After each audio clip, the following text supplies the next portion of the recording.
오늘은 요한복음 1장 29절부터입니다.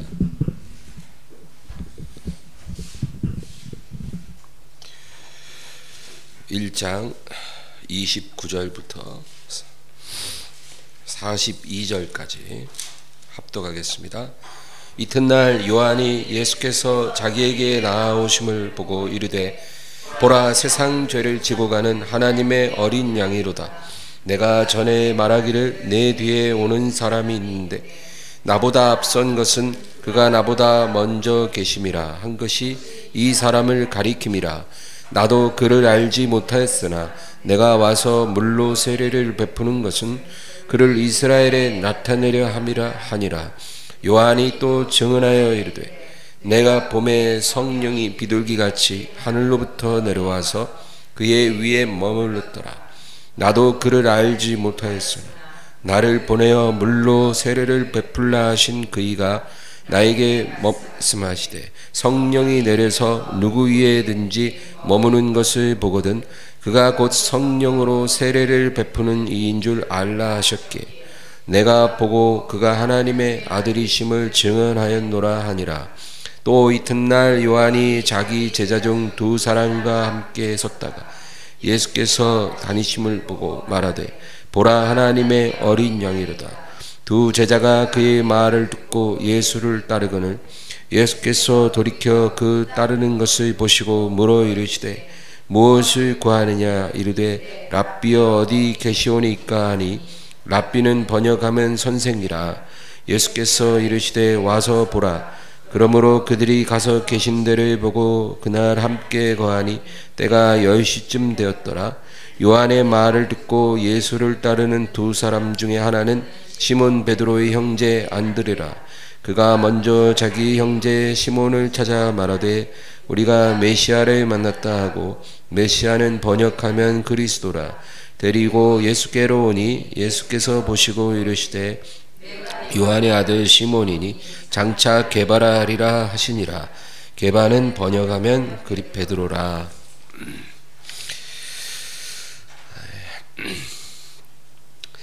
우리가 삼위일체 하나님을 참으로 이해하기가 쉽지 않습니다. 그것은 정말로 놀라운 신비인데 우리가 그것을 이해한다는 것은 쉬운 일이 아니죠. 우리가 자칫하면 한 분 하나님이 아니라 세 분 하나님을 섬기는 그런 혼란에 빠질 수가 있어요. 우리는 삼위일체라는 개념을 이해해야 합니다. 삼위일체란 뭐냐면 하나님 아버지가 계셔요. 하나님 아버지 안에 아들 하나님이 계시다, 그거죠. 아버지 하나님 안에 아들 하나님이 계셔요. 그때 이 아들 하나님을 말씀 하나님이라고도 말하는 거예요. 요한복음에 말씀 하나님에 대해서 이야기를 하죠. 이 아들 하나님이 말씀 하나님인데 이 말씀 하나님께서 육신으로 이 세상에 오셨더라, 그 얘기죠. 그래서 우리가 지난 시간에 14절 보면 14절을 한번 읽어볼까요? 말씀이 육신이 되어 우리 가운데 거하심에 우리가 그의 영광을 보니 아버지의 독생자의 영광이요 은혜와 진리가 충만하더라. 말씀 하나님이 육신이 되어 우리 가운데 거하심에 우리가 그의 영광을 보니 하나님 독생자의 영광이요 은혜와 진리가 충만하더라. 그렇죠? 아버지 하나님 안에 아들 하나님 말씀 하나님 계신데 그분이 육신으로 이 세상에 오셨어요. 우리가 그분을 볼 때 하나님 독생자의 영광이고 은혜와 진리가 충만하시더라, 그렇게 고백을 합니다. 그리고 또 성령 하나님이 계시다. 이 성령 하나님까지 해서 아버지와 아들과 성령 하나님이 한 분 하나님이다. 우리가 이것을 이해를 완벽하게 못해도 우리는 이것을 이해하려고 노력을 해야 해요. 이 노력을 우리가 하지 않으면 우리는 신앙생활이 굉장히 혼잡해져요. 한 분 하나님이 아니라 세 분 하나님을 막 돌아가면서 섬겨야 되는, 네. 그 얼마나 힘들어요. 혼란스러워. 어떨 때는 아버지 했다가, 어떨 때는 예수님 했다가, 어떨 때는 또 성령님 했다가, 세 분 하나님을 우리가 섬겨야 하는 그런 느낌 속에서 신앙생활을 한다는 거죠.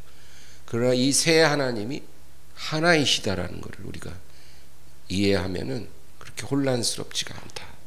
여러분, 예수님이 공생애를 시작하실 때 그 공생애를 시작하는 그 신호탄이 그 요단강에서 세례를 받으신 사건이에요.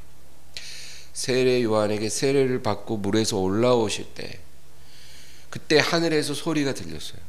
이는 내 사랑하는 자요, 내 기뻐하는 자라.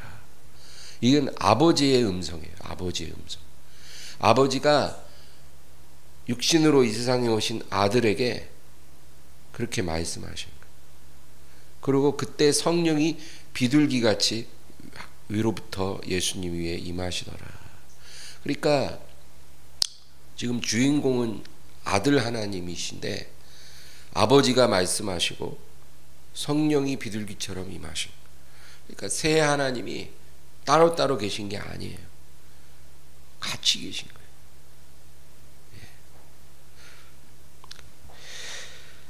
이 하나님은 한 번도 분리되신 적이 없다라는 거예요. 그러니까 세 하나님이 하나나 마찬가지인 거예요. 한 번도 분리된 적이 없으시니까. 그러나 우리가 성경을 읽으면서 이해해야 될 게 뭐냐면, 이 구약 시대에는 아버지 하나님이 주도적으로 일을 하셨어요. 아버지 하나님이 주도적으로 일을 하시고 아들 하나님과 성령 하나님이 함께 하셨어요. 그러나 주도적으로 이스라엘과 함께 행하시는 하나님은 아버지 하나님. 그런데 이제 2000년 전에 유대 땅에 아들 하나님, 말씀 하나님이 육신으로 오셨거든요. 그래서 예수님이 공생애 3년 반을 행하실 때는 아들 하나님이 주도적으로 육신 가운데 일하시고, 그리고 아버지와 성령이 아들 안에 함께 하신 거예요. 그래서 예수님이 뭐라 해요? 아버지께서 나를 혼자 두지 아니하셨느니라. 그러니까 예수님이 계시는 동안 아버지가 함께 하셨어요. 그리고 성령도 예수님 안에 계셨어요. 그러니까 주도적으로 일하신 분은 아들이고 아버지와 성령이 함께 하신 거예요. 2000년 전에 유대 땅에서 그 일이 일어난 거죠. 그리고 예수님이 아버지께로 다시 가신 후에는 그 다음에 누가 오셨어요? 성령님 하나님이 강림하신 거예요. 그래서 120명의 성도들 안에 들어오신 거예요. 새술에 취한 것처럼 성령에 충만하게 취해버렸어요. 그때부터는 지금까지 교회 시대라 그러죠. 교회 시대에는 성령님이 주도적으로 일하시는 거예요. 그러나 혼자 하시는 게 아니라 아버지와 아들이 성령님 안에 함께 하시는 거예요. 그래서 우리가 성령을 받으면 아버지와 아들을 우리 안에 받아들인 거예요. 따로따로가 아니에요. 같은 거예요. 그러나 구약 시대에는 아버지 하나님이 주도하시고, 공생애 때는 아들 하나님이 주도하시고, 그리고 교회 시대에는 성령 하나님이 주도하신다. 그걸 우리가 이해해야 한다, 그거죠. 그래서 기도할 때마다 우리가 이 삼위일체 하나님에 대해서 묵상하고 이 하나님께 그 이름을 찬양해야 돼요. 그래서 세 하나님이 하나이시라는 것을 우리가 기도할 때마다 마음에 묵상해야 돼요. 그래서 아들 안에 아버지와 성령이 계시고, 성령을 통해 아버지와 아들이 계시고, 아버지 안에 아들과 성령이 계시다는 것을 우리가 영적으로 깨달아야 돼요. 우리는 삼위일체 하나님을 섬기는 성도입니다. 우리 요한복음 14장을 한번 찾아볼까요? 요한복음 14장. 요한복음 14장 16, 17절 다 같이 읽어보겠습니다. 내가 아버지께 구하겠으니 그가 또 다른 보혜사를 너희에게 주사 영원토록 너희와 함께 있게 하리. 그는 진리의 영이라. 세상은 능히 그를 받지 못하나니 이는 그를 보지도 못하고 알지도 못함이라. 그러나 너희는 그를 아나니 그는 너희와 함께 거하시며 또 너희 속에 계시겠음이라. 여기 보면 예수님께서 아버지께 구해서 그가 또 다른 보혜사를 너희에게 보내서 영원히 너희와 함께 있게 하리니 그는 진리의 영이요 세상은 능히 그를 받을 수 없으나 너희는 그를 아나니 그는 너희와 함께 거하시며 너희 속에 계시겠습니다. 26절 아래 다 읽어보겠습니다. 보혜사 곧 아버지께서 내 이름으로 보내실 성령 그가 너희에게 모든 것을 가르치고 내가 너희에게 말한 모든 것을 생각나게 하리라. 보혜사 곧 아버지가 내 이름으로 보내실 성령이라는 거예요. 그러니까 성령을 누가 보내요? 아버지가 보내시는데 누구 이름으로? 예수 이름으로 우리에게 보내주신다. 이 삼위일체 하나님은 이렇게 아주 긴밀하게 결합되게 해줘요.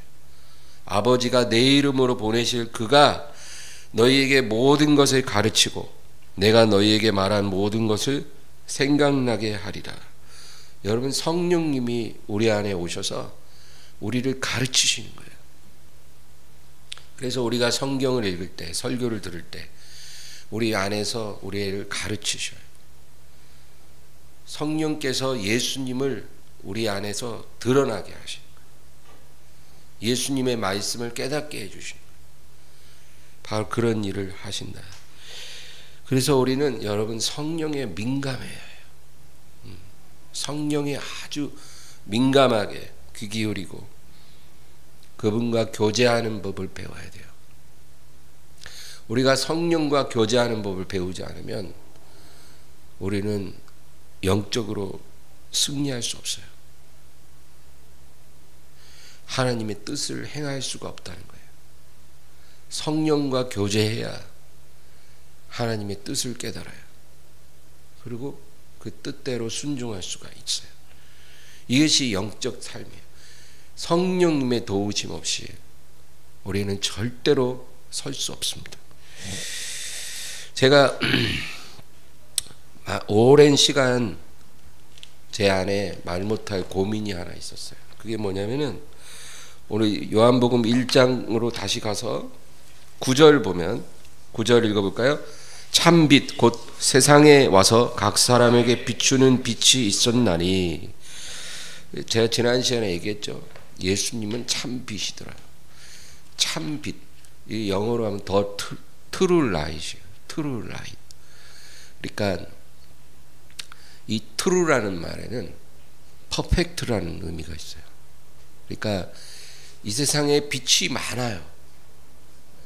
여러 가지 빛이 있는데 예수님이 바로 더 트루 라이트이에요. 퍼펙트한 빛이라 이거예요. 완벽한 완전한 빛. 이 빛이 오셔서 우리에게 비춰졌다. 그거죠. 그러니까 여러분, 예를 들면 어떤 사람이 지하실에서만 살아요. 지하실에서 태어나서 지하실에서만 산 거예요.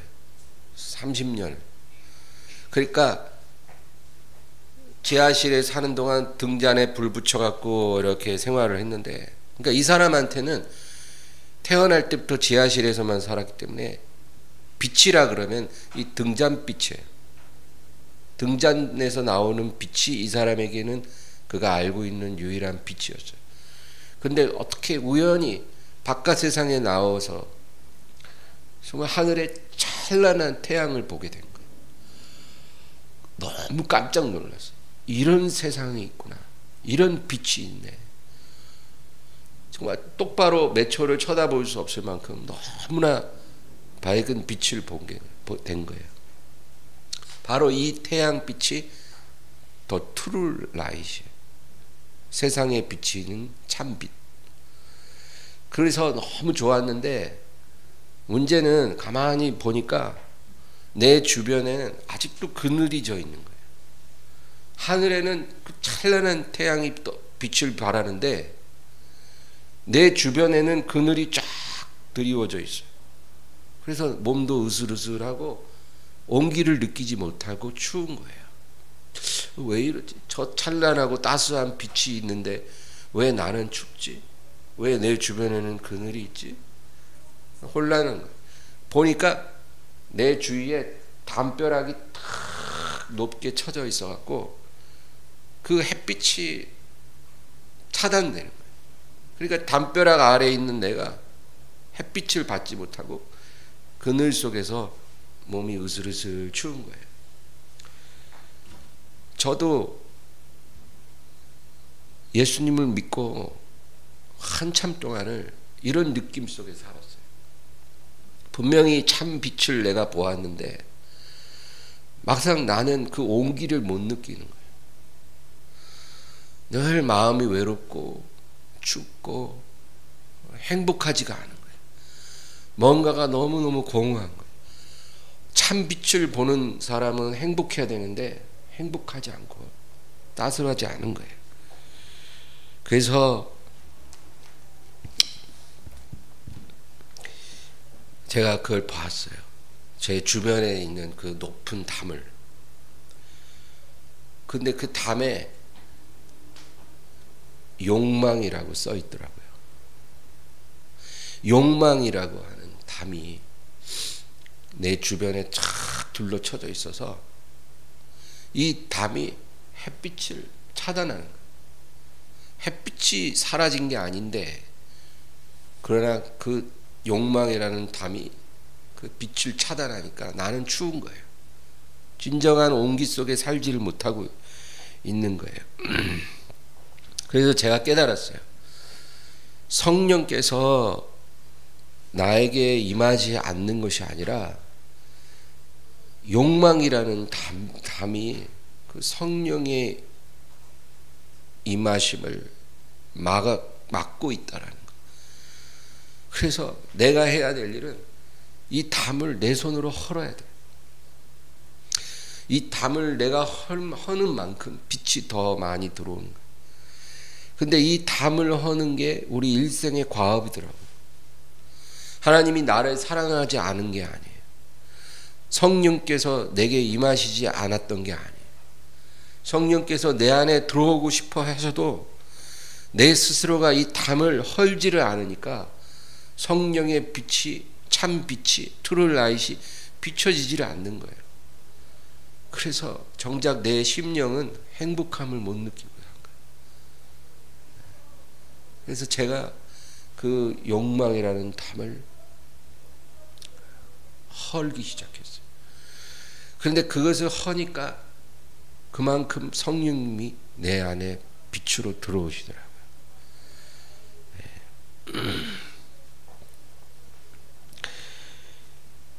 2000년 전에 유대 땅에 살던 사람들은 이 빛을 직접 봤어요. 하나님의 아들이 육신으로 이 세상에 오신 것을 보았어요. 그들은 그 빛의 실체를 직접 육의 눈으로 볼 수 있었어요. 그러나 빛을 보면서도 그것이 참 빛이라는 걸 깨닫지 못했죠. 오늘날 우리는 육신으로 오신 말씀 하나님을 볼 수는 없지만 성령 하나님이 우리 안으로 들어오시는 거예요. 성령 하나님이 우리 안에 들어오시면 아까 우리가 요한복음 14장에 읽었던 것처럼 그가 우리 안에 오셔서 내가 너희에게 말한 모든 것을 생각나게 하고 가르치리라. 그러니까 우리 육의 눈으로 직접 보지는 않아도 성령 하나님이 우리 안으로 들어오셔서 예수님 말씀 하나님에 관해서 우리에게 가르쳐 주시고 예수님을 드러내 주시고 하나님의 영광으로 우리를 인도해 주신다. 그 얘기입니다. 여러분, 근데 그 은혜를 우리가 제대로 받으려면 그 담을 헐어야 돼요. 하나님과 나를 가로막고 있는 담을 허물어야 돼. 그거는 하나님이 하시는 게 아니라 내가 하는 거예요.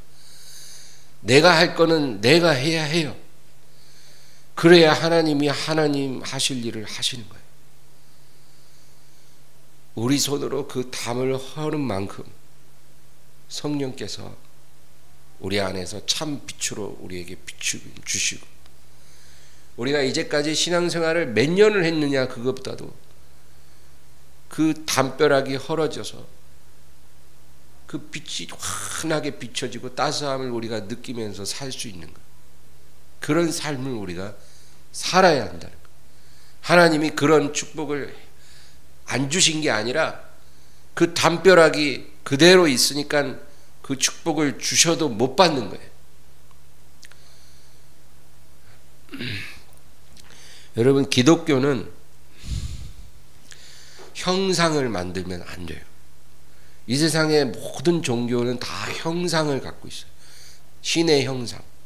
그래갖고 그 형상 앞에 와서 예배드리고 절을 하고 그러잖아요. 그러나 기독교는 그렇지 않아요. 형상을 만들 수 없어요. 왜냐하면 우리는 아버지 하나님을 볼 수가 없기 때문이에요. 누구도 아버지를 보지 못했어요.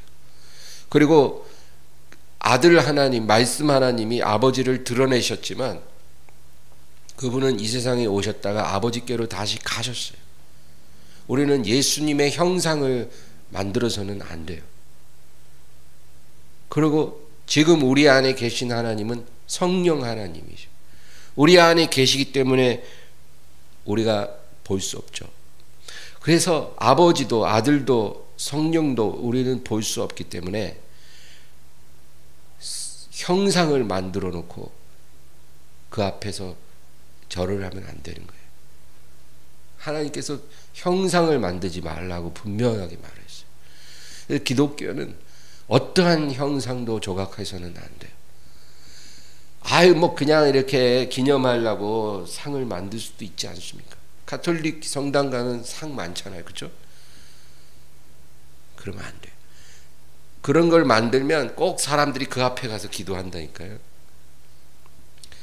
하나님은 그러지 말라. 우리 하나님은 볼 수 없어요. 그러나 말씀의 하나님이죠. 말씀의 하나님이 육신으로 이 세상에 오셨고, 그리고 다시 아버지께로 가셨어요. 그리고 성령이 우리 안에 들어오셔서 그 말씀을 가르쳐 주신 거예요. 우리는 그 하나님을 섬기며 따른다, 그 얘기입니다. 그래서 우리에게 있어서 성전이라는 것은 바로 예수님이 성전이세요. 예수님이 살아있는 성전이에요. 그 예수님께서 뭐라 그랬어요? 저 성전을 헐라 내가 3일 만에 다시 지으리라. 사람들은 이해하지 못해. 뭐 미친 망령된 소리냐. 근데 예수님은 저 헤롯 왕이 46년간 건축한 저 성전이 아니라 내 바디가 진정한 하나님의 살아있는 성전이니라. 말씀 하나님이 육신으로 이 세상에 오셨는데 그 육신이 입고 오신 주님의 몸이 살아있는 성전이라. 그런데 그 성전을 보면서 사람들이 깨닫지 못하고 그냥 한낱 건축물에 불과한 성전을 더 귀하게 여기더라는 거죠. 저 성전을 헐어라. 내가 3일 후에 다시 일으키리라. 무덤에서 다시 일어나실 주님의 몸을 말씀하십니다. 그것이 살아있는 성전이에요. 예수님이 십자가에서 딱 못 박히셨을 때 예수님의 몸 성전이 십자가에 찢기신 거예요. 근데 그때 놀라운 일이 일어났어요. 성전 건물의 지성소와 성소를 가로막는 그 두꺼운 휘장이 쫙 찢어진 거예요. 그 휘장을 지나서 하나님께 가는 건데 그 가로막는 휘장이 쫙 찢어진 거예요. 예수님의 몸이 십자가에서 찢길 때 동시에 그 휘장도 찢어지는 사건이 일어난 거예요. 그게 뭐예요? 예수님의 몸이 진정한 성전이었다라는 거예요. 그 몸이 찢김으로, 그 살아있는 성전이 찢김으로 하나님 아버지에게 갈 수 있는 길이 열린 거예요. 그것을 상징적으로 보여주기 위해 성전의 휘장이 쫙 찢겨진 거예요. 여러분, 그래서 구약 시대에는 그걸 깨닫지 못했지만 신약 시대, 지금 교회 시대에는 진정한 성전은 어떤 눈에 보이는 건축물이 아니고 예수님의 몸이라는 것, 그것이 진정한 성전이라는 것, 그걸 알아야 돼요. 그런데 지금 우리는 성찬을 하면서 예수님의 몸을 기념하잖아요. 그래서 예수님 찢긴 살을 기념해서 떡을 떼고 또 예수님 흘린 피를 기념해서 잔을 마시잖아요. 우리가 성찬을 기념하는 것은 뭐냐면은 그 살아있는 성전인 예수님의 몸에 내가 들어가는 거예요. 우리가 예수님의 살과 피를 기념함으로써 그 살아있는 성전에 우리가 들어가는 거예요. 그래서 우리도 그 성전의 일부가 된다, 그 얘기예요. 그리고 그것을 확증하기 위해 성령이 우리 안에 들어와 역사하는 거예요. 원래 성전엔 성령이 임재가 있는 곳이잖아요. 예수님의 바디가 그랬고, 이제 성찬하며 우리가 예수님과 연결되면 성령이 우리 안에도 들어오시고, 그게 바로 우리가 성전이 됐다, 그 얘기예요. 그러니까 예수님 몸이 살아있는 성전이면서 바로 저와 여러분의 몸이 살아있는 성전이라는 거예요. 이게 진정한 성전이에요. 우리 몸과 우리 안에 있는 영혼이 다 결합된 것이 하나님의 살아있는 성전이에요. 그러면 그럼 목사님, 이게 우리 몸이 성전이면 이 건물은 뭐예요? 이거는 우리가 모여서 하나님을 예배하기 위한 그냥 구별된 장소인 거예요. 하나님을 예배하기 위해 모여야 되잖아요. 함께 모이라 했으니까. 모일 수 있는 구별된 장소니까 거룩하죠. 그러나 진정한 성전은 이 건물이 아니라 우리의 각자의 살아있는 몸이 살아있는 성전이에요. 그거 깨달아야 돼요. 그래야 우리가 이 몸과 영혼을 거룩하게 구별할 수가 있는 거예요. 이게 그냥 내 마음대로 쓸 수 있는 게 아닌 거예요. 내 몸이 어디 가갖고 술집에 가서 내 몸을 탁 앉히고 담배 연기 자욱한 곳에 그냥 내 몸을 갖다 놓고 함부로 그렇게 해서는 안 된다. 왜? 살아있는 성전이니까. 내 몸을 죄에 내주면 안 되는 거예요. 내 영혼을 죄악에 던지면 안 되는 거예요. 하나님이 거하시는 성전이기 때문에. 고린도전서 3장을 한번 살펴볼까요? 고린도전서 3장 16, 17절.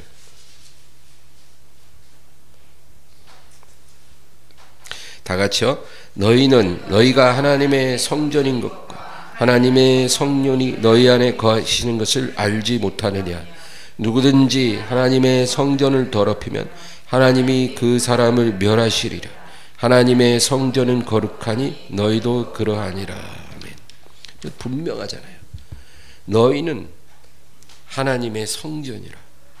누구든지 이 성전을 더럽히면 하나님이 그 사람을 멸하시리라. 여러분, 우린 벌써 수십 번 멸해야 되는데 하나님이 긍휼으로 자비로 우리를 참아주고 계신 거예요. 왜? 깨닫지 못하니까.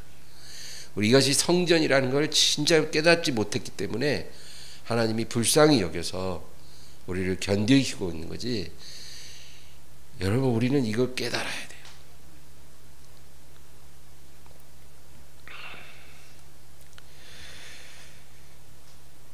왜 세상을 비추는 참 빛이 우리의 몸과 영혼을 환하게 비추지 못하냐면 우리가 우리 성전을 더럽히기 때문이에요. 그래서 이 성전을 거룩하게 하면 여러분 하나님의 빛이 우리에게 비춰집니다. 그 빛을 가리던 담이 무너지면 빛이 막 거침없이 우리의 영혼을 비추기 시작해. 그래서 우리 안에 진정한 평온과 기쁨과 행복을 하나님이 더 넘치도록 주시는 것입니다. 이제 우리 오늘 읽은 요한복음 1장 29절에서 42절 보겠습니다. 여기 보면 두 사람이 나와요. 세례 요한과 안드레. 근데 여러분 이 두 사람의 특징은 브릿지 역할을 했다라는 겁니다. 사람마다 자기 사명이 있어요. 여러분 예수님을 육지라고 보면 큰 육지가 예수님이에요. 그럼 우리는 뭐냐면 그 육지 근처에 있는 섬이라고도 볼 수 있어요. 이 섬은요 육지랑 떨어져 있으면 발전이 잘 안 돼요. 육지와 연결이 되는 순간 이 섬도 육지에 붙어서 발전을 하는 거예요. 그래서 이 육지와 섬을 연결하는 다리가 있잖아요. 지금은 섬마다 다 다리가 있어서 얼마나 우리가 섬으로 왕래하기가 쉬워요. 그렇죠? 명칭은 뭐 거제도, 완도 뭐 이러지만 섬이 아니에요. 왜? 다리가 탁 놓여져 가지고 그냥 뭐 섬이라는 느낌이 없어요. 다리를 통해서 그냥 마음대로 왔다 갔다. 그러니까 그 섬들이 다리가 놓여지기 전에는 낙후된 섬이지만 다리가 놓여지면 섬이 아니에요. 육지의 일부예요. 굉장히 발전을 합니다. 근데 예수님이 육지라고 볼 때 섬과 같은 사람이 있고 다리와 같은 사람이 있다는 거예요. 각자의 사는 사명이 달라요. 근데 이 섬이 더 중요하냐 다리가 더 중요하냐 그건 우리가 비교하면 안 되는 거예요. 둘 다 중요해요. 여러분 섬이 중요합니까? 다리가 중요해요? 다리 없으면 섬도 없는 거예요. 다리가 있으니까 섬도 있는 거예요. 그래서 섬도 중요하고 다리도 중요한 거예요. 육지와 섬을 연결하는 다리가 필요하듯이 누군가가 다리 역할을 해야 한다는 거죠. 세례 요한이 바로 이런 사람이었어요. 세례 요한은 자기가 육지가 아니라고 분명히 밝혔어요. 나는 이 빛이 아니라 이 빛에 대해서 증거하는 자라. 요한복음 1장 23절을 읽어볼까요? 시작. 이르되 나는 선지자 이사야의 말과 같이 주의 길을 곧게 하라고 광야에서 외치는 자의 소리로라 하니라. 자기 자신에 대해서 분명히 말해서 나는 주의 길을 곧게 하라고 광야에서 외치는 소리라. 31절을 읽어보겠습니다. 나도 그를 알지 못하였으나 내가 와서 물로 세례를 베푸는 것은 그를 이스라엘에 나타내려 함이라 하니라. 세례 요한도 예수님에 대해서 완벽하게 이해하지 못했어요. 자기가 이해할 수 없는 것은 자기도 알아요. 그러나 분명한 것, 나는 내가 이렇게 물로 세례를 베풀므로 그를 이스라엘에 나타내려 함이라. 자기가 다리의 역할을 하고 있다라는 거죠. 예수님에 대해서 사람들에게 알리고 죄인들을 예수님께 연결시켜 주기 위한 자기가 다리라는 것.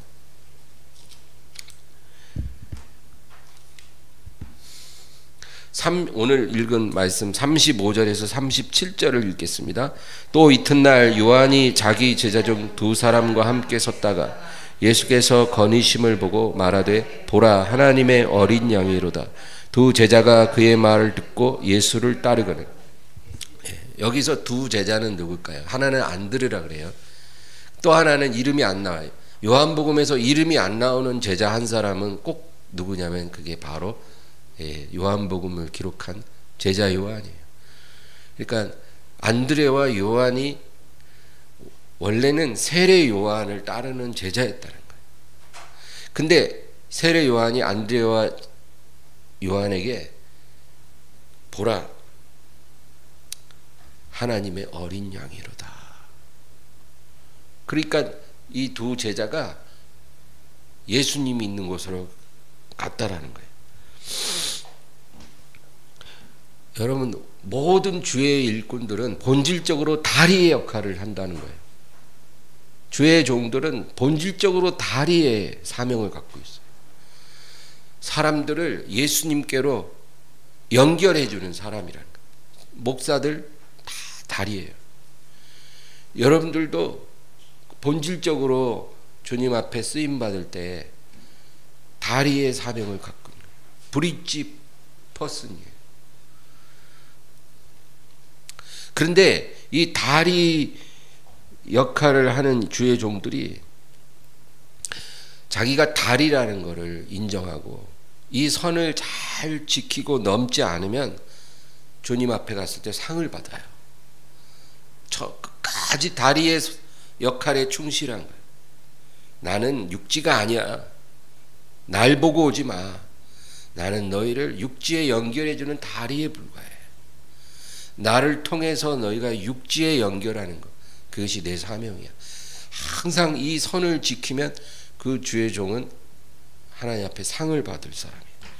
그러나 이 선을 넘어 어느 날 자기가 육지라고 느끼기 시작하면 자기 세력을 키우고 자기 나라를 세우고 자기 왕국을 이루고 자기 제자들을 막 거두고 이러기 시작하면 이 주의 종은 주님 앞에서 벌을 받게 될 것입니다. 근데 축복을 받을수록 이 선을 지키기가 힘들어진다는 거예요. 축복을 적게 받았을 때는 이 선을 잘 지키던 사람도 축복을 많이 받으면 이 선을 넘기가 쉬워요. 그러니까 결국 최종적으로 축복이 화가 되고 축복을 적게 받는 것이 복이 되더라는 거예요. 여러분, 이걸 깨닫게 되면 이게 참 이게 하나님의 놀라운 신비예요. 그래서 하나님이 우리에게 완급 조절을 하시는 거예요. 우리는 그냥 억수로 부어주시기만 했으면 좋겠는데 하나님은 그렇게 안 하고 완급 조절을 하시는 게 억수로 축복하면 그게 화가 되고 적당히 축복하면 그게 복이 되니까 우리가 이 선을 안 넘어야 복을 받는 사람이 되거든요. 선을 넘으면 복이 아니라 저주예요. 여러분, 주의 종들만 그런 게 아니라 사업하는 것도 마찬가지예요. 사업하는 사람들도요, 처음에는 사업이 작을 때는 되게 겸손해요. 그래서 막 예배 드리고 기도하고 하나님, 이 사업은 내 것이 아니라 다 주님 것입니다. 다 주님의 소유입니다. 뭐 이러면서 사업을 시작해요. 그런데 이제 사업이 복을 받아요. 복을 받아서 사업이 커져요. 그래서 그 아래에 막 돈이 모이고 사람이 모이고 힘이 생기면 그 다음부터는 이제 이게 주님께 아니라 자기께 되는 거예요. 자기가 주인인 걸로 생각을 해요. 이게 다 내 거라는 겁니다. 그러면 그 복이 아니라 화예요. 화. 여러분, 축복을 받는 것이 중요한 게 아니라 선을 지키는 게 중요해요. 그래서 하나님이 우리를 아끼심으로 우리를 연단하시는 거예요. 주시기 전에 연단하시고 주세요. 그리고 연단 받은 만큼만 주시는 거예요. 우리를 아끼기 때문에. 40절부터 42절을 다 같이 읽습니다. 요한의 말을 듣고 예수를 따르는 두 사람 중 하나는 시몬 베드로의 형제 안드레라. 그가 먼저 자기 형제 시몬을 찾아 말하되 우리가 메시아를 만났다 하고, 메시아는 번역하면 그리스도라. 데리고 예수께로 오니 예수께서 보시고 이르시되 내가 요한의 아들 시몬이니 장차 게바라 하리라 하시니라. 게바는 번역하면 베드로라. 자, 여기 보면 이제 세례 요한뿐 아니라 안드레도 역시 브릿지예요. 안드레가 예수님을 보고는 자기 형제인 베드로를 예수님께로 데리고 와요. 근데 예수님이 베드로를 딱 보자마자 네가 요한의 아들 시몬이니 장차 게바라 하리라 그런 거예요. 안드레를 처음 봤을 때는 아무 말도 안 하셨어요. 마치 무관심한 것처럼. 근데 이 안드레가 자기 형제 베드로를 딱 데리고 오니까 예수님 보자마자 네가 요한의 아들 시몬이니 장차 게바라 하리라. 베드로에 대해서 예언의 말씀을 주시고 다른 이름을 주신 거예요. 여러분, 안드레 입장에서는 조금 서운할 수도 있어요. 그쵸? 자기한테는 아무 말도 안 하셨는데 자기가 데리고 온 형제 베드로는 보자마자 막 예언을 팍 주신 거예요. 장차 게바라 하리라. 근데 여러분, 말을 했다고 해서 더 사랑하는 거 아니에요. 말을 안 했다고 덜 중요하다는 게 아니에요. 베드로에게는 그때 그 말을 해줘야 하니까 해준 거고, 안드레한테는 딱히 해줄 말이 없으니까 안 해준 거지, 더 사랑하고 덜 사랑하는 건 아니라는 거예요. 요한복음 21장에 가면 더 대조적인 사건이 또 하나 나와요. 뭐냐면은 예수님이 이제 마지막으로 승천하시기 전에 베드로한테 네가 젊어서는 네 마음대로 띠뛰고 다녔으나 이제 나이 들어서는 사람들이 네 팔을 벌리고 너에게 띠를 띄우고 네가 원치 않는 곳으로 너를 데려가게 되리라. 그러니까 정확한 의미는 몰라도 느낌상 원치 않는 어떤 그런 고난의 길, 예수님처럼 그렇게 죽임까지 당한 그런 운명을 나에게 말씀하시는가 보다, 그런 생각을 가진 거죠. 예수님이 베드로의 미래에 대해서 이렇게 예언을 해주신 거예요. 그러니까 베드로가 예 알겠습니다 이러면 되는데 옆에 요한을 보고 요한에 대해서는 아무 말을 안 하시거든 또. 그러니까 주님 나는 그렇다 치고 얘는 어떻게 될까요? 그러니까 예수님이 베드로에게 내가 얘를 나올 때까지 살려둔다 할지라도 그게 너랑 무슨 상관이니? 너는 네 길을 가면 돼. 얘는 얘야. 그렇게 말씀하셔. 베드로에게는 많은 얘기를 해주셨어요. 요한에게는 아무 말도 안 했어요. 그렇다고 해서 베드로를 더 사랑한 것도 아니고 또 고난당할 거라고 했으니까 덜 사랑하고 그런 것도 아니죠. 베드로에게 해줄 말을 해주신 거고 지금은 요한에게 해줄 말이 없는 거예요. 우리는 근데 뭐 자꾸 비교를 했어. 네? 제가 어떤 성도님들 두 사람이 와서 이렇게 기도해 주면은요, 한 사람 기도할 때는 기도가 막 많이 나와요. 그리고 옆 사람 기도하는 기도가 안 나와. 그냥 짧게 끝나. 조금 미안하죠. 똑같이 못 해줘서. 그러나 어떻게 써요? 그렇게 되는 걸. 그러면 이 짧게 기도받은 사람은 약간 서운해하는 것 같아. 그럴 필요 없다는 거예요. 지금 이 사람에게 더 많은 기도를 하는 것이 성령의 뜻이고 이 사람한테는 그렇게까지 할 필요가 없으니까 안 한 것뿐이에요. 더 사랑한 것도 아니고 덜 사랑하는 것도 아니에요. 제가 두 사람하고 밥을 먹다가 한 사람한테 어제 잘 지냈어요? 물어봤는데 이 사람이 옆에서 뭐라냐, 목사님 왜 저한테는 안 물어보세요? 지금 내가 이 사람한테 그냥 물어보고 싶은 것 뿐이에요. 근데 그거를 우리는 자꾸 목사님이 나는 덜 사랑하나 봐, 그렇게 우리가 생각하면 안 된다, 그 얘기죠. 우리가 성경을 읽어도 어떤 날은 성경 읽으면 막 펼치자마자 막 말씀이 막 쏟아져요.